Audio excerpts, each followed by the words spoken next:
शिव जी की महिमा जन जन तक पहुंचे, इसलिए सच्चिदानंद सीक्रेट्स ऑफ आप सभी को शिव महापुराण की कथा सुना रहा है। अगर आप भी एक शिव भक्त हैं, तो इस कथा को किसी दूसरे शिव भक्त को शेयर कर शिव जी और माँ की कृपा के पात्र बने। हर हर महादेव। महाकालेश्वर की उत्पत्ति। अवंती नाम की एक नगरी में एक शिव भक्त ब्राह्मण रहता था। वह प्रतिदिन नियम पूर्वक पार्थिव शिव पूजन करता था। शिव जी की कृपा से ब्राह्मण को किसी भी चीज की कमी नहीं थी। सब प्रकार के सुख भोग वह अंत में शिव जी के पास परम पद को प्राप्त हुआ। उस ब्राह्मण के चार बेटे थे, जिनके नाम देव प्रिय, मेधा प्रिय, सुकृति और धर्म बाहु थे। ये चारों पुत्र भी अपने पिता ही की तरह शिव भक्त थे। अवंती नगरी के पास ही रत्नमाला नामक एक पर्वत था। उस पर्वत पर एक राक्षस रहता था। उसका नाम दुष्यंत था। दुष्यंत ने ब्रह्मा जी के तप के द्वारा वर प्राप्त किया था। वह बाद में धर्म का द्वेषी बन गया।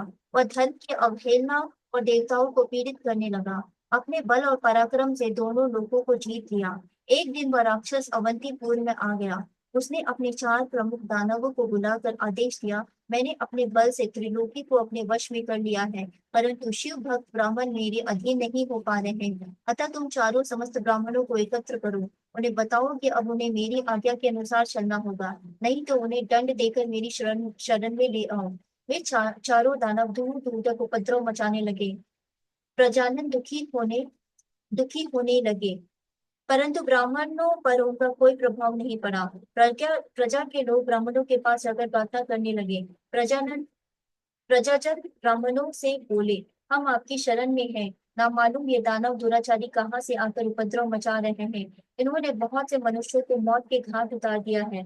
आप हमारी रक्षा करो। ब्राह्मण बोले, हमारे पास ना तो कोई अस्त्र है, ना शस्त्र, और ना ही कोई बल पराक्रम है, जो हम इन दैत्यों का नाश कर सके।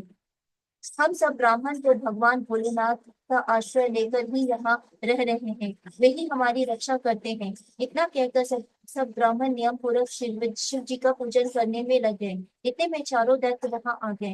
वे सभी नगरवासियों तथा ब्राह्मणों को देखकर बोले, इन सब को पकड़ लो और मारो। परंतु शिव भक्त ब्राह्मण निर्भय होकर शिव पूजन में लगे रहे। परंतु प्रजाजन डर कर भागने लगे। दानवगण जैसे ही ब्राह्मणों को पकड़ने के लिए आगे बढ़े, त्यों ही पार्थिव सूर्य के नीचे की भूमि भीषण आवाज के साथ फट गई।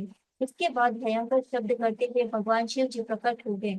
उन्होंने भयंकर हुंकार भरकर चारों दैत्यों को तथा उनकी सेना को और दूषण नामक दैत्य का विनाश कर डाला। भगवान शिव जी के इस अद्भुत अद्भुत चरित्र को देखकर सभी मुनिगण तथा देवता प्रसन्न हो गए। देवता आकाश से पुष्पों की वर्षा करने लगे। शिवजी ने ब्राह्मण से वरदान मांगने के लिए कहा। ब्राह्मण बोले, हे स्वामी, आप हमारा संसार में अवगमन के चक्र की मुक्ति देकर अपने चरणों में स्थान की कृपा करें। इस जगह पर आपका सदैव निवास रहे और सभी की मनोकामनाएं पूर्ण हो।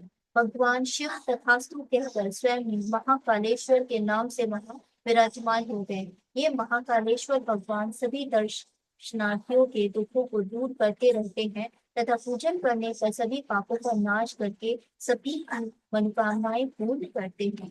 हर हर महादेव।